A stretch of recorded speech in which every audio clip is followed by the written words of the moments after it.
ان مدن فرح كلي طبعا وقتiga ayaan ugu yar aan u gudubno arrimaha Soomaaliya dadaal hubka dhigis ayaa ka socda Soomaaliya dadka qaar waxay u maleynayaan qabaayil in loo jeedo aragtidaadu maxay tahay miya kula tahay inay maaragtay dib u keeni doonto dadaalka uu wado madaxweyne Cabdullaahi Farmaajo horta ilaahi ayaa ana wada muslimaan ilaahi wuxuu maaga umba maaga wixii ilaahi u saamax umba saamax iyadoo sidaa tahay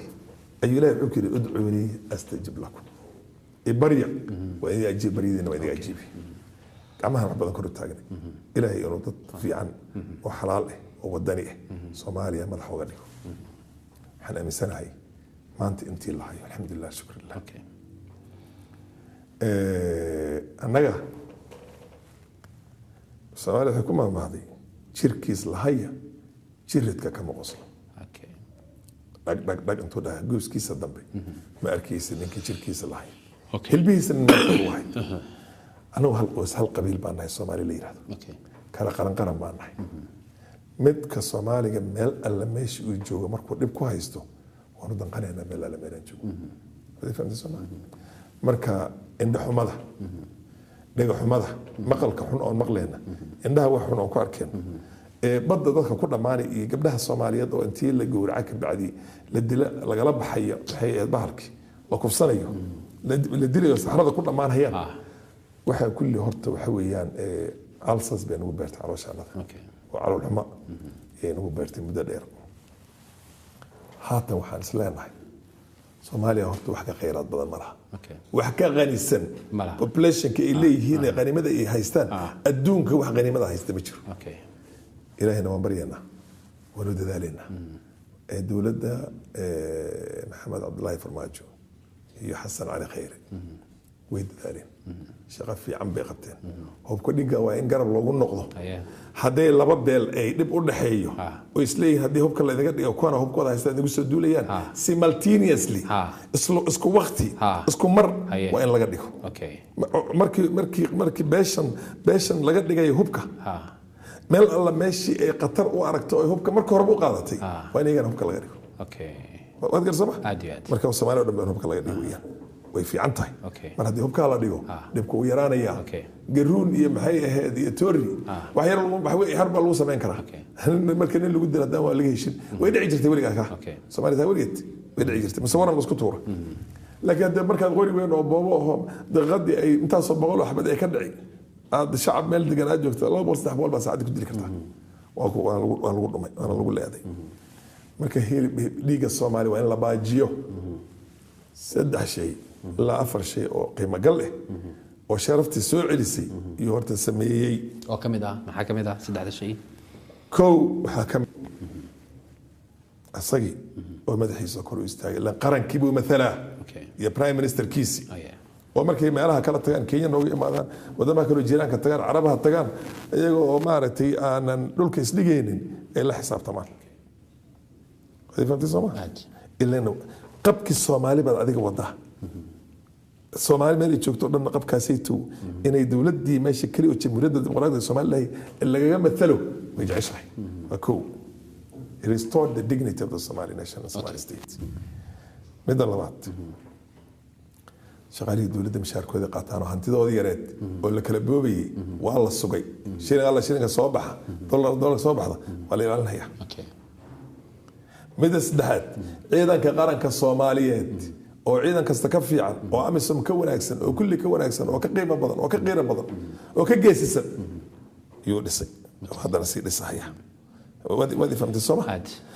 wadamihii deeq inay bixinayaan isku sheegaysi Sacuudiga iyo Imaaraadka iyo caankaas oo cadawga anaga koowaad weligood ahaayeen mark my words maraba inaan marnaba aan mid ka laba ahaayeen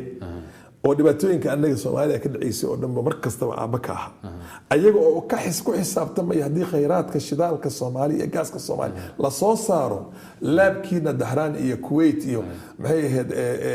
Iraq iyo lama soo galayo مشاكلي أو شيء عادي يصني ذا هشيس كذا هي إن سوماليا سيدا الله هاي وهذا فهم سوا أيجا نحكي هذا اللي هذا الناقص كذي ما دقيق بعد سنة يسها شرد الآن هالنقط ما شرد ما كحرا الماء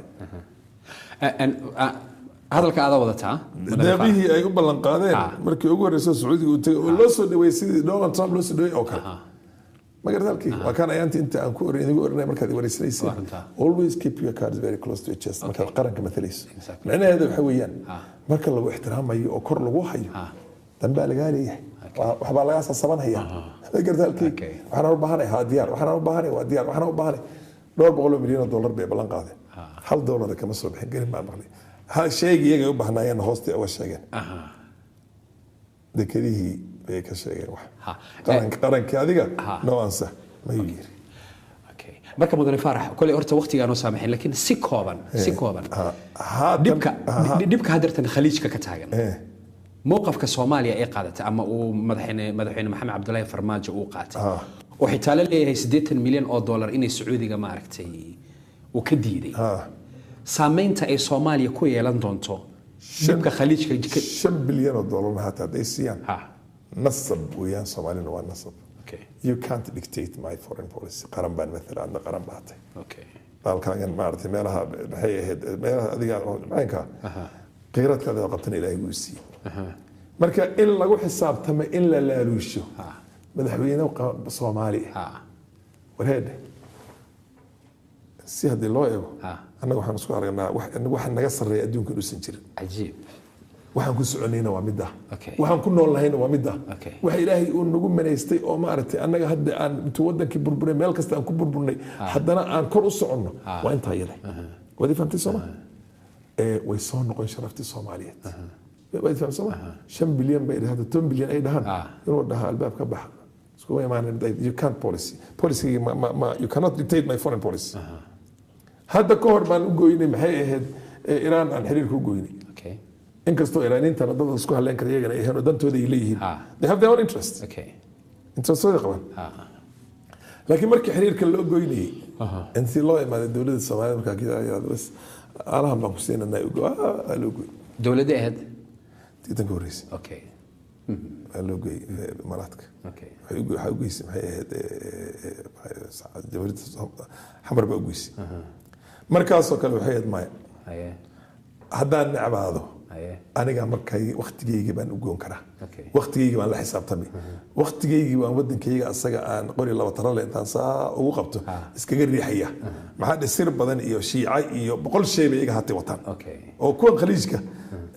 sun iyaga